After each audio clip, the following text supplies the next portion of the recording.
ഇങ്ങോട്ട് വന്നേ ഞാൻ കഥ പറഞ്ഞു തരാം.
ദേവന്മാരെയും മനുഷ്യരെയും സന്തോഷിപ്പിക്കുന്ന എന്റെ വീ നിർദ്ദേശിച്ച വൃക്ഷങ്ങളുടെ മേൽ വാഴുവാൻ ഞാൻ വരണമെന്ന്.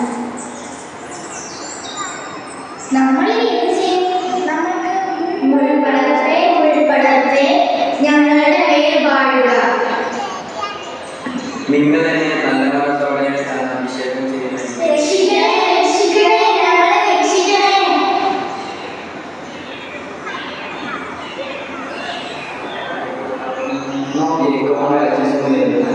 എന്തിനാണ് നമുക്ക് ദൈവം സ്വാതന്ത്ര്യം തന്നിരിക്കുന്നത്? നല്ലവരെ മുറുകെ പിടിക്കാനാണ്, അല്ലാതെ തിന്മയുടെ പുറകെ പോകുവാനല്ല.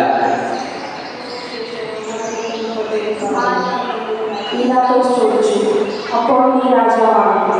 യേശു പ്രതികരിച്ചു, നീ തന്നെ പറയുന്നു, ഞാൻ രാജാവാണ്. ഇതിനു വേണ്ടിയാണ് ഞാൻ ചോദിച്ചത്, ഇതിനു വേണ്ടിയാണ് ഞാൻ ഈ ലോകത്തിലേക്ക് വന്നത്.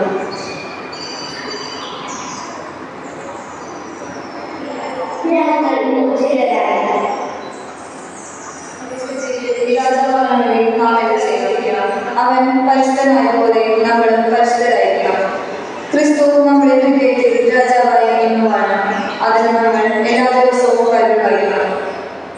ക്രിസ്തുവിനെ രാജാവായി എൻ്റെ ഹൃദയത്തിൻ്റെ ആഴങ്ങൾ ആരാധിക്കുകയും പൂജിക്കുകയും ചെയ്യും. വിശുദ്ധമായ സുശേഷം 5:8 അവർ ദൈവത്തെ കാണുന്നു. എപ്പോൾ ദൈവത്തിന്റെ സിംഹാസനത്തിൽ യേശു ക്രിസ്തുവിനെ രാജാവായി പൂജിക്കുന്നു.